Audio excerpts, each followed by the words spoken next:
Das Duo Veitel-Jocha, Toni Veitel und Andreas Jocha, ich sage zu denen gleich noch was, ist eine Eigenkomposition der Schrofenbohrische.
Das Duo Veitel-Jocha.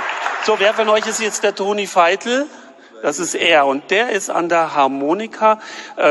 Ist das in die Wiege gelegt, so gut Harmonika spielen zu können, oder muss man es hart lernen? Also mein Vater, der hatte da Ziehhargel gespielt und da habe ich das ein bisschen auf Erb gekriegt. Aha, also doch in den Genen. Ich weiß aber, dass es trotzdem einen Lehrer gibt, bei dem du gelernt hast. Und das war schon, der ist immer noch eine Berühmtheit. Ja, das war der Hannes Latoni, Toni Bartel auch. Und dem sein Vater hat auch die Werdenfelser Musik recht geprägt. Von dem auch viele das nachspielen, seine Stücke. Und er hat viele Stücke hergebracht bei uns. Und da habe ich halt vom Jungen einen Haufen gelernt. Und die meisten Stücke, die ihr spielt, das sind Eigenkompositionen, das komponierst du. Der Toni Veitel ist Spengler und der Andreas Jocha, an dem mein Arm nicht reicht, um mit dem Mikrofon bis zu ihm und seiner Gitarre hinzukommen. Aber der hat einen wunderbaren Bart, wie man sich das klischeemäßig vorstellt, dass es hierher in die Berge gehört. Und der ist Krankenpfleger und die beiden sind Mitglieder der Almhüttenmusik. Deswegen waren wir auch gerade telefonisch zu Gast auf einer Almhütte. Die Almhüttenmusik aus Garmisch-Partenkirchen. Und ihr spielt wirklich oftmals auf der Alm oben? Ja, wir spielen schon öfter bei uns. Garmisch-Partenkirchen, auf die Alm oben. Auf die Almen, die heißen so wie Tannenhütte oder Kaiserschmarrenalm, so heißen die tatsächlich. Und das lässt einen schon das Wasser im Mund zusammen.